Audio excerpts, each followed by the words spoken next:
What if the vows Adrian whispered to me that day weren't the start of our story, but his first step into mine?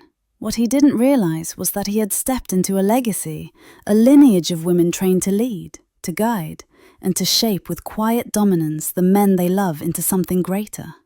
Tonight, Adrian will discover the first thread of that truth. The charity gala hall glittered as Adrian walked me in, but I knew the eyes that followed weren't for him.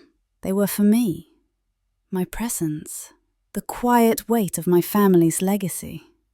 I moved easily among dignitaries, weaving conversations with practiced grace, watching how even powerful men lowered their voices when I spoke. Adrian stood beside me, proud, yes, but unsettled. And he should be. When a guest whispered about the women of my family, I saw the flicker of curiosity in Adrian's eyes. Dangerous curiosity if left unchecked. Later, when he lingered too long among the men, I pressed his arm just a touch. A subtle reminder. His place is at my side, not theirs. If he ever forgets again, he'll learn that gentle correction is only the first lesson. Later that evening, having dinner with friends, Adrian tried to order wine, but I smoothly overrode him, choosing something far better suited for the night. Our friends laughed, teasing him lightly, while I guided the flow of conversation with subtle cues. Without realizing it, they leaned into my rhythm, drawn into the ease of my influence. Adrian noticed. His smile hid it well, but I could feel his pride bruised.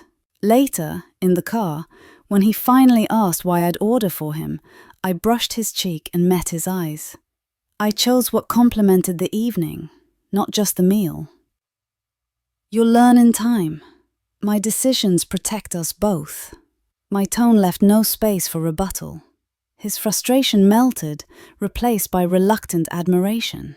Adrian may resist in moments, but he always returns to where I lead. Still, his curiosity grew. That night, Adrian caught sight of me slipping the small wooden box back into my armoire. The crest of Bellavere Academy etched into its surface. His eyes burned with questions. When he asked, I only smiled and pressed a soft kiss to his lips. Not yet, I whispered, dangling mystery like a thread just out of reach. He sat back in his chair, restless, thoughts swirling faster than he could mask. Poor thing, he doesn't realize yet. Answers come on my terms.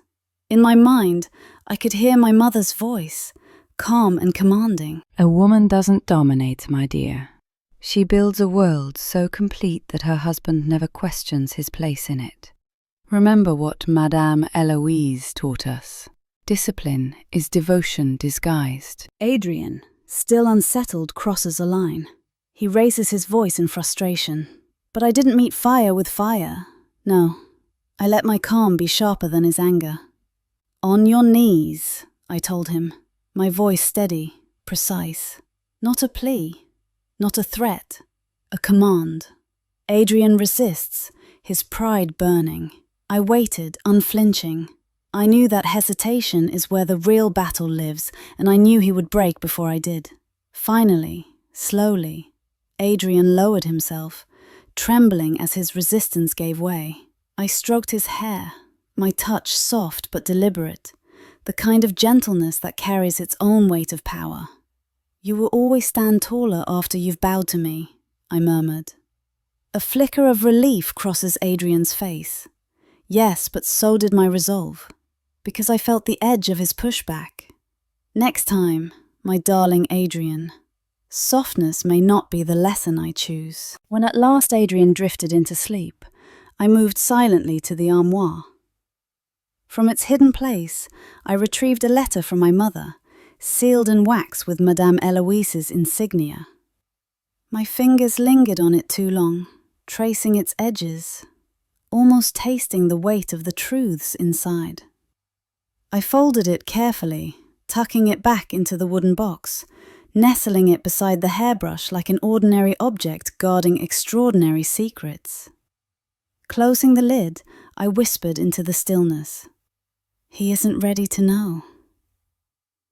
Not yet. One thought coiled tight around me. When Adrian finally learns the truth, will it break him or bind him to me forever?